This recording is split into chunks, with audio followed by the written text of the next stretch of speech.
Here's on countdown one. This is the final go no go poll for Starship Flight 4. Stage 1, go. Stage 2, Go. Levi 2, Go.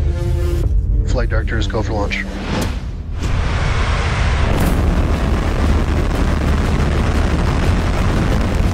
We have liftoff. Vehicle is reaching downrange. Ship chamber pressures are nominal. Max Q. Vehicle is supersonic.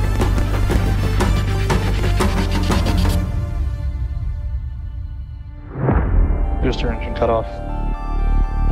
Ship ignition. Stage separation confirmed. Hot stage confirmed. Ship under its own power.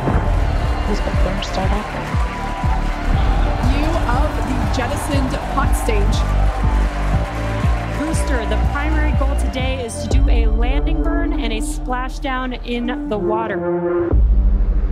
You can see those grid fins on your left-hand screen rotating and turning to guide the booster, and there's that landing burn.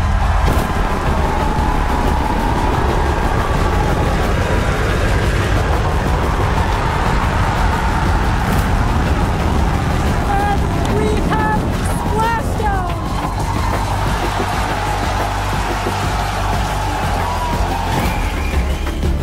Ship engine cut off. Our primary goal is to get through the extreme heat of Starship reentry. Starship is approaching entry interface. Starship is passing through 100 kilometers altitude, good altitude for entry. Vehicle is passing through 85 kilometers altitude, flaps have control of the vehicle. Vehicle is approaching maximum entry dynamic pressure. External temperatures are dropping. Starship is in landing burn. Starship landing burn shut down.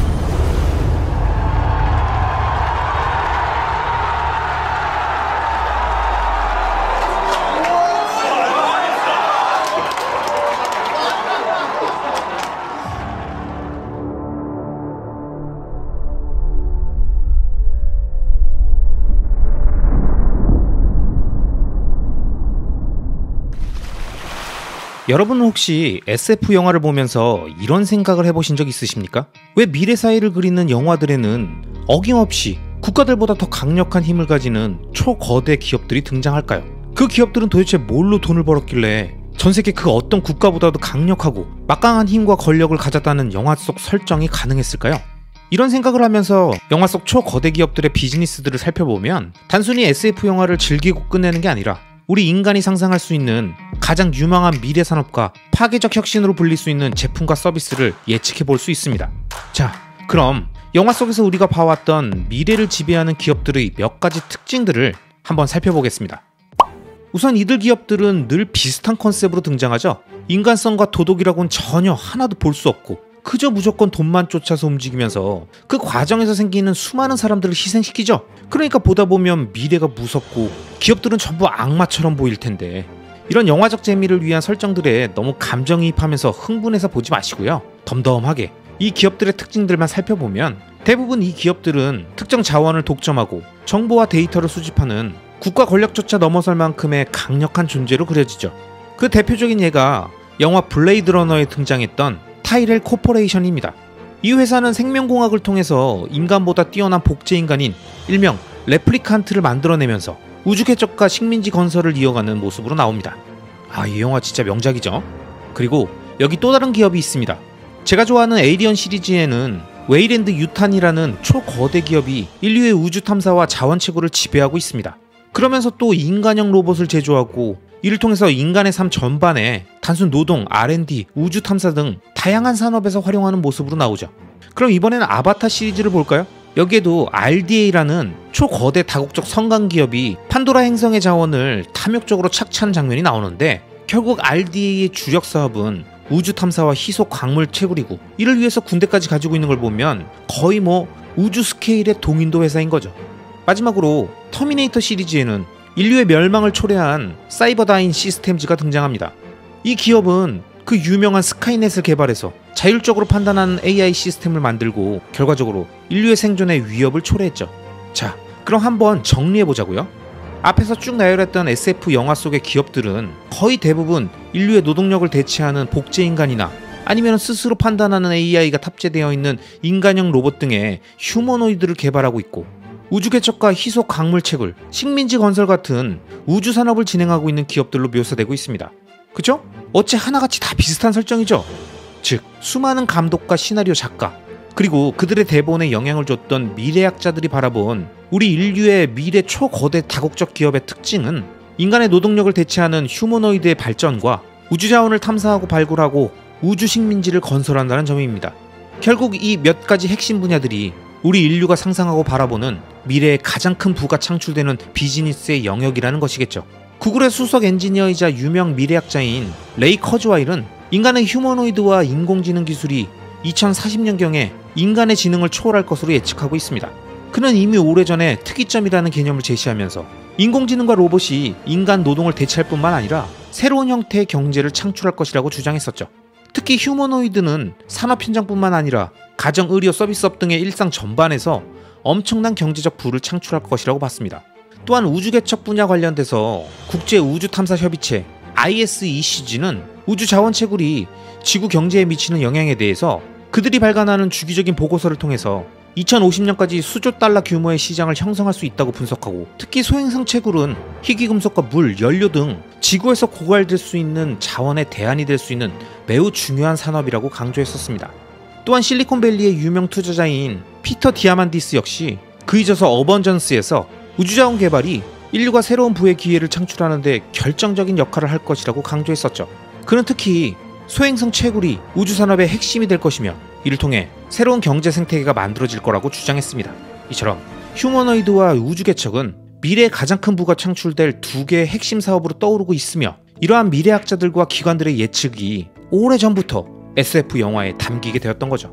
그런데 여러분, 만약 우리가 살고 있는 현실에서 이런 SF에 나오는 초거대 기업들의 핵심 비즈니스인 우주산업과 휴머노이드 개발을 선도할 기업은 언제쯤 등장할까요?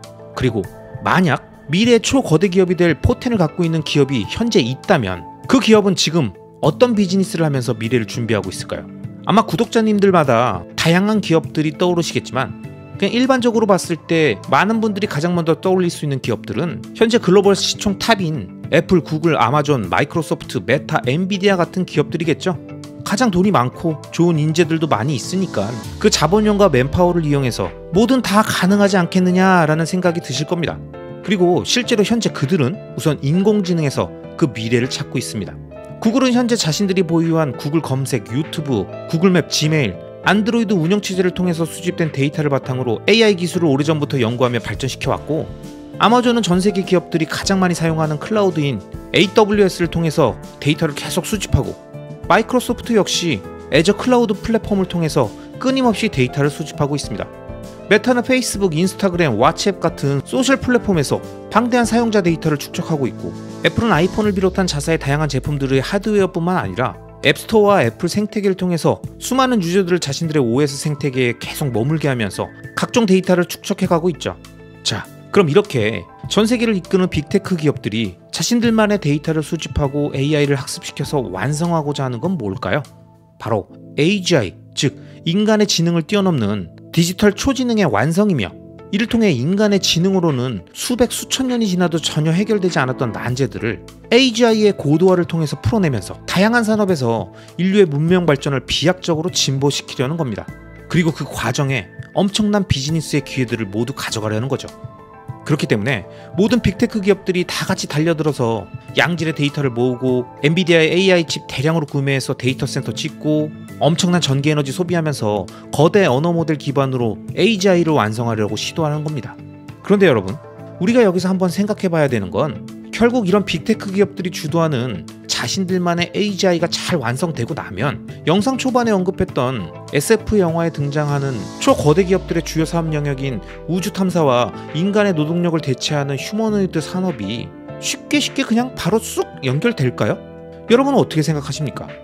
애플, 구글, 마이크로소프트, 아마존, 메타가 미래 우주 탐사와 휴머노이드 산업의 핵심 기업이 맞다고 생각하십니까?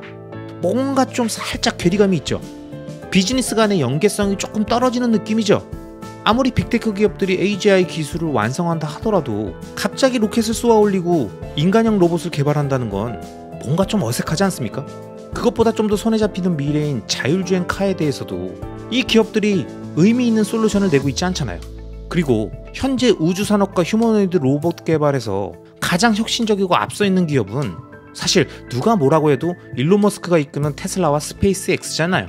자신들의 주력 비즈니스가 현재 그쪽이고 끊임없이 관련 투자를 하고 가시적인 성과들을 계속 보여주고 있으니까요.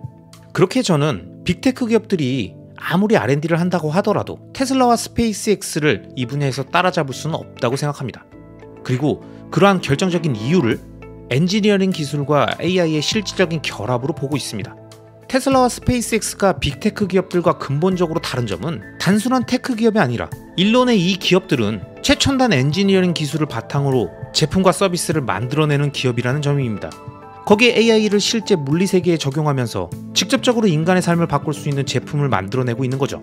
빅테크 기업들이 주로 자신들이 쉽게 얻을 수 있는 디지털 세계에 존재하는 데이터들을 수집하고 학습시키는 AI 개발에 집중하고 있는 반면 테슬라는 물리세계에 존재하는 수많은 데이터들을 기반으로 AI와 엔지니어링을 결합하고 있습니다. 실제로 테슬라의 자율주행 서비스인 FSD는 수백만 개의 차량에서 실제 도로주행 데이터를 수집하고 이걸로 AI의 도로와 교통 패턴에 대한 실시간 학습을 진행하고 있는 거의 유일한 기업이잖아요. 이걸 빅테크 기업들이 개발하는 AI가 데이터를 기반으로 해서 이론적으로 완벽한 결정을 내린다 하더라도 현실 세계에서 실제 구현하는 데는 엄청난 한계가 있고 차이가 있을 거라는 걸 감안할 때 향후 아무리 뛰어난 AGI가 개발되더라도 실제로 로봇이 움직이고 자율주행카가 안전하게 도로를 주행하고 우주 탐사에 작동할 수 있는 물리적 엔지니어링을 갖추지 못한다면 그 잠재력은 제한될 수밖에 없다는 걸 예측할 수 있습니다. 물론 스페이스X는 현재 AI를 활용해서 개발을 진행하고 있지는 않습니다. 일론 머스크가 직접 말했듯이 스페이스X의 로켓과 우주 탐사 기술은 현재로서는 전통적인 엔지니어링 기술에 기반하고 있고 AI를 어떻게 활용할지에 대해선 아직 결론을 내리지 못했다고 했죠. 하지만 중요한 건 언젠가 완성될 AGI를 통해서 그 어떤 기업이든 우주 탐사 산업에 진출하려고 한다면 실제 자동화된 로켓 발사, 궤도 계산, 그리고 드론십에 로켓을 착륙시키는 과정 등의 수많은 실제 물리 공간의 데이터가 필요하고 이건 스페이스X가 가장 많이 가지고 있다는 거죠. 결국 스페이스X의 적극적인 엔지니어링 기술과 AI의 접목은 우주 탐사 산업의 발전 속도에 맞춰 구현될 이미 정해져 있는 미래이며 그 시기가 바로 스페이스X의 성장 속도가 폭발적으로 증가할 시기라고 보고 있습니다. 그리고 언제일진 모르지만 이 시기부터 우리가 SF에서 봤던 초거대 기업에 소속된 직원들과 휴머노이드 로봇이 각종 인프라 장비들과 함께 AI로 제어되는 스타쉽에 탑승해서 우주 탐사를 진행하게 되는 장면이 연출되지 않을까요? 결국 여기서 우리가 알 수 있는 가장 중요한 것은 AGI로 불리는 디지털 초지능은 모든 문제를 해결할 수 있는 만능 열쇠가 아니라 그 초지능 안에 얼마나 유의미한 데이터를 넣을 수 있느냐, 그리고 그 데이터가 단순히 이론적으로 계산한 데이터가 아닌 실제 물리세계에 존재하는 제품과 연결돼서 수집된 엄청난 가치가 있는 그 데이터들을 휴머노이드 로봇과 우주 탐사 분야에서 어떤 기업이 가장 오랫동안 축적해 왔는가, 이게 결국 SF 영화에 등장하는 초거대 기업의 등장의 시작점이 된다는 거죠. 자, 그럼 일론 머스크는 도대체 왜 이런 SF 영화에나 나올 법한 비즈니스들을 무슨 애니 덕후처럼 이렇게 진지하게 하고 있는 걸까요? 도대체 그는 과거에 무슨 생각을 하고 있었길래 수많은 비즈니스들 중에서 전기에너지 기반의 자율주행 기술과 우주 탐사 기술을 갖춘 기업을 운영하면서 그 외에도 뉴럴링크, 보링컴퍼니, XAI 등의 다양한 기업들을 키워온 걸까요? 그리고 이 기업들은 결국 어떻게 연결되는 걸까요?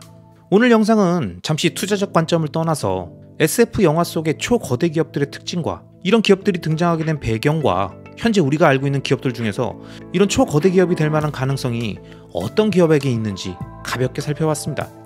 때론 바로 눈앞에 있는 실적과 차트가 아닌 미래를 상상하고 이걸 직관과 예리함으로 하나씩 파고 들어가 보는 게 투자적 관점에도 큰 도움이 되니까요.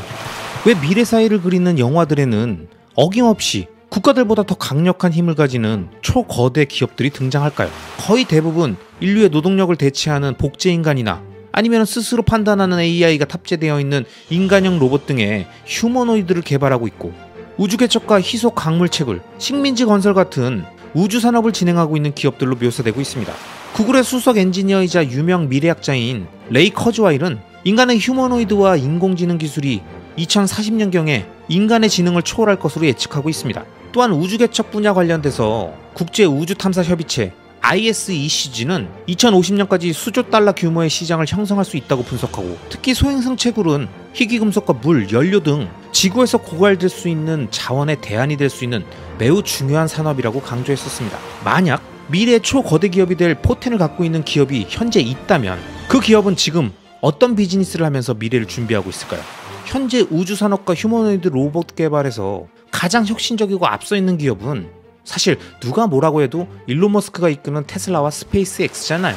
자, 그럼 일론 머스크는 도대체 왜 이런 SF 영화에나 나올 법한 비즈니스들을 무슨 애니 덕후처럼 이렇게 진지하게 하고 있는 걸까요? 여러분은 혹시 블레이드 러너, 에이리언, 아바타, 아이로봇, 터미네이터, 2001 스페이스 오디세이, 그 외에도 수많은 SF 영화에 등장하는 초거대 기업의 핵심 비즈니스가 휴머노이드 개발과 우주 탐사라는 점이 단순히 영화적 상상력이 겹친 우연이라고 생각하십니까?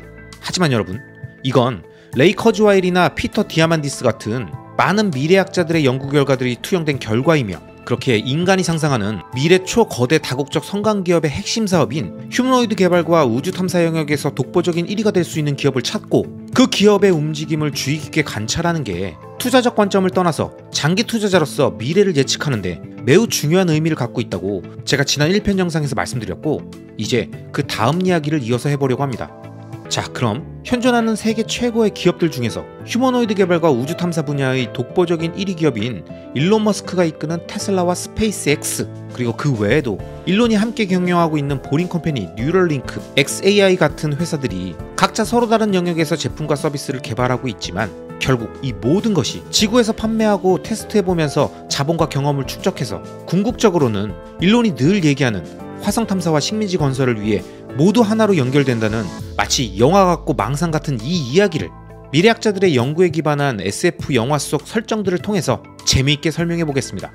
일단 테슬라와 스페이스X는 일론의 화성 탐사를 위한 대장정에 매우 중요한 기업들입니다. 특히 테슬라는 단순한 전기차 기업이 아니라 자율주행 기술을 통해 AI와 결합된 완전 자율주행 시스템을 만들고 있죠. 영화 아이로봇에 나왔던 자율주행 카처럼 테슬라의 전기차는 도로 상황에 맞춰 스스로 생각하고 판단하는 드라이브 GPT가 적용되어 있으며, 이 시스템은 전 세계 어디에서든 각국의 도로교통 체계와 지리에 대한 학습을 통해서 자율주행이 가능하듯 너무나도 자연스럽게 자동차를 넘어 무인항공기, 우주선 등 시간차를 두고 다양한 모빌리티에 적용되면서 결국 우주 탐사에도 사용될 겁니다. 예를 들어 스페이스X의 로켓에 테슬라의 자율주행 시스템이 적용되며 우주 탐사를 진행하고, 화성에서 자동으로 AI가 탐사 차량을 운전하고 자원을 채굴하는 데 활용될 수 있죠. 즉 아이로봇에 나왔던 장면처럼 AI가 운전을 하고, 아바타에 나온 장면들처럼 외계 행성에서 자원 채굴을 진행하는 스스로 움직이는 인프라 장비들의 장면이 자연스럽게 연상되지 않습니까? 즉 테슬라와 스페이스X의 기술은 우주 탐사와 화성 개척에 동시에 사용되게 될 거라는 거죠. 또한 많은 테슬라 투자자분들이 잘 아시겠지만 테슬라는 전기에너지 기반의 에너지 기업입니다.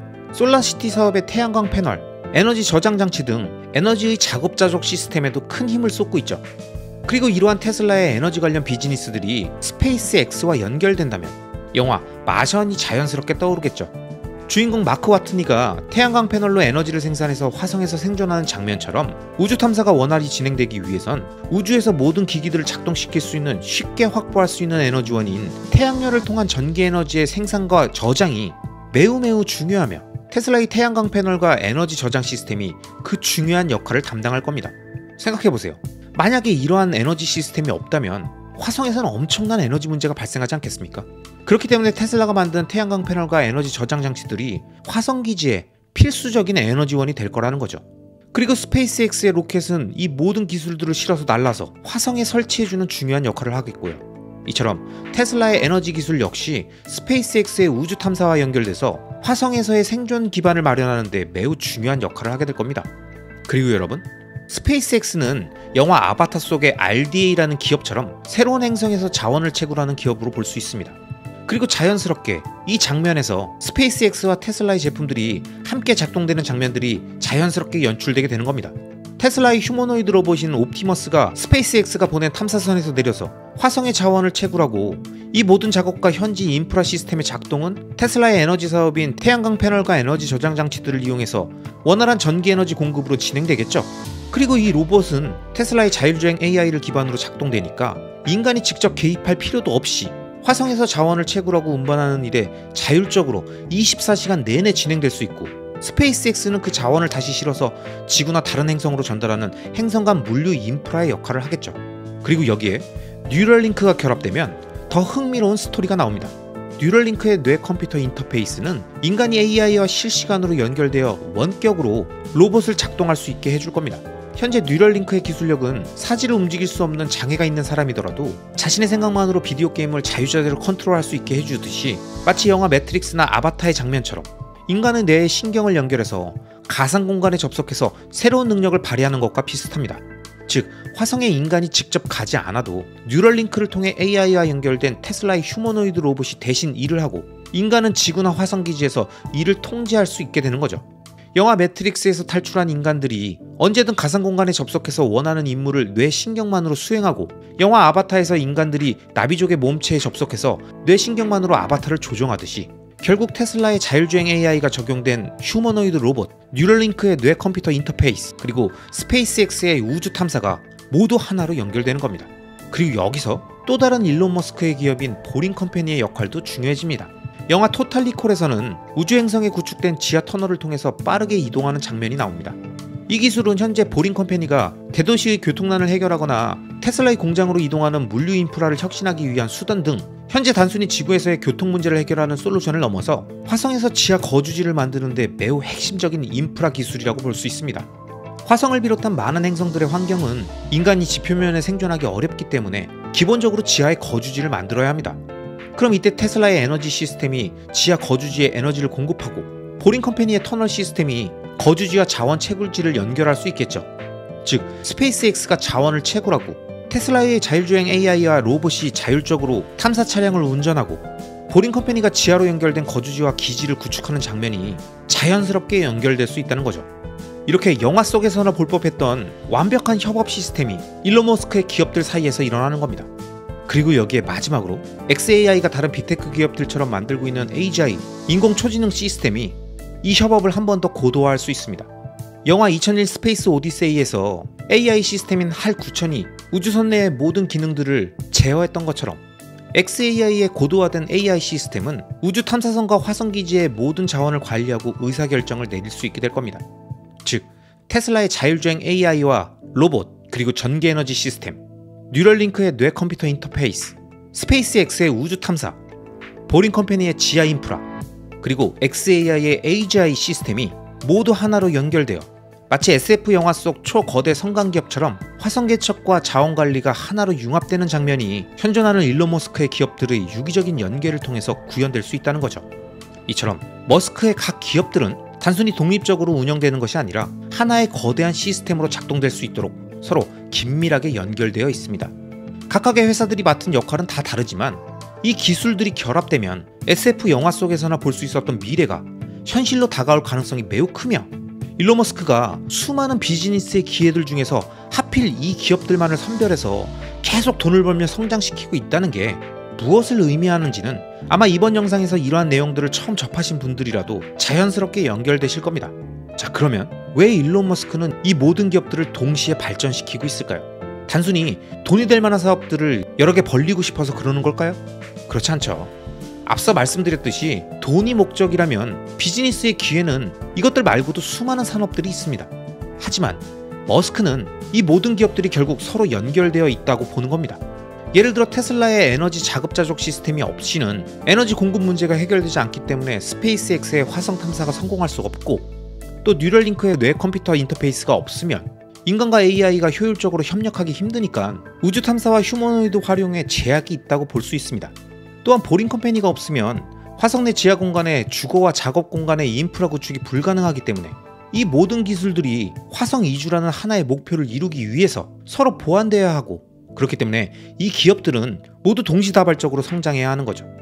그리고 일론 머스크의 이 거대한 플랜 속에서 우선 테슬라만이 상장 기업이기 때문에 개인 투자자가 유일하게 지분을 확보할 수 있는 상태이고, 순차적으로 다른 기업들도 시장에 공개되며 거대 자금들을 확보해서 폭발적인 성장을 이루게 되겠죠. 자, 그렇다면 투자자 입장에서 미래 SF 영화에 등장하는 초거대 다국적 기업의 한 축을 담당할 비즈니스의 포텐을 갖고 있는 지금의 테슬라를 투자하는 것은 어떤 의미가 있을까요? 만약 이런 관점에서 테슬라 장기 투자를 바라본다면 이건 단순히 전기차 투자는 당연히 아니고 미래의 핵심 기술인 자율주행 기술, 에너지 저장 기술, 그리고 AI 기반의 시스템까지 미래의 탈지구적 경제에서 매우 중요한 역할을 할 수밖에 없는 핵심 기술들의 최전선에 있는 탈지구적 테크 기업에 극초기 단계에 진입하는 투자라고 볼 수 있다는 겁니다.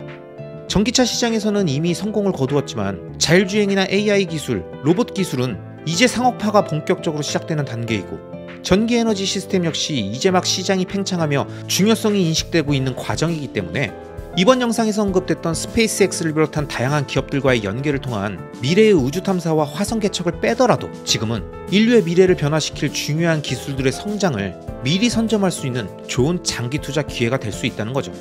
왜냐? 결국 테슬라와 스페이스X는 SF 영화 속 초거대 기업들처럼 미래의 기술과 산업을 주도할 가능성이 매우 큰 기업이며 일론 머스크라는 천재는 이 모든 걸 생각하고 지금도 비즈니스의 한 수 한 수를 신중히 두고 있으니까요. 그리고 마지막으로 제가 늘 말씀드리듯이 미래에 대한 힌트들은 늘 현실 속 다양한 퍼즐의 형태로 존재하며 그 퍼즐 조각들을 찾고 알아보는 직감과 예리함, 그리고 그 조각들을 연결하는 상상력을 지닌 위대한 투자자들에게만 이 이야기들이 의미 있게 들릴 겁니다. 대부분의 사람들에게는 망상 같은 이야기, SF 영화 속에나 나오는 꿈 같은 이야기라고 하겠죠. 늘 그랬듯이. 아시겠죠? 그럼 오늘도 끝까지 시청해주신 모든 구독자님들을 리스펙합니다.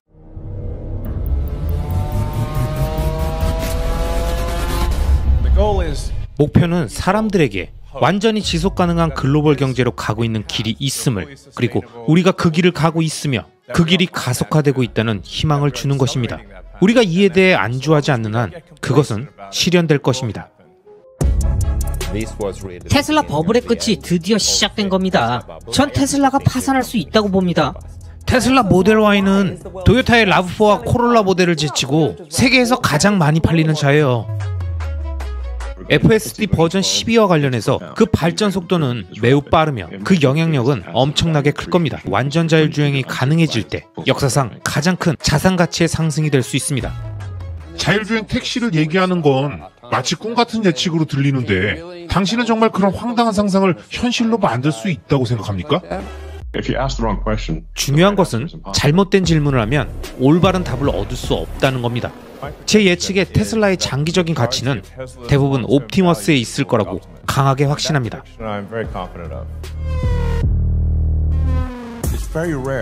전문가들이 불가능하다고 했던 제품이 세상에 나오는 경우는 드뭅니다. 이 제품이 바로 그런 경우입니다. 마침내 미래가 미래처럼 보일 것입니다. 사람들이 왜 방탄 기능을 추가했냐고 물으면 저는 왜 안 되냐고 답합니다. 에너지 저장 장치인 메가팩은 1분기에 사상 최고치를 기록하며 에너지 사업의 수익성을 높였습니다. 이것이 바로 기계를 만드는 기계이며 공장이 제품인 겁니다. 이 건물은 지구상에서 가장 진보된 자동차 공장입니다. 테슬라를 자동차 기업으로 평가하는 것은 매우 잘못된 접근입니다. 만약 테슬라가 자율주행을 해결하지 못할 거라고 믿는 사람이 있다면 저는 테슬라 투자자가 되면 안 된다고 생각합니다.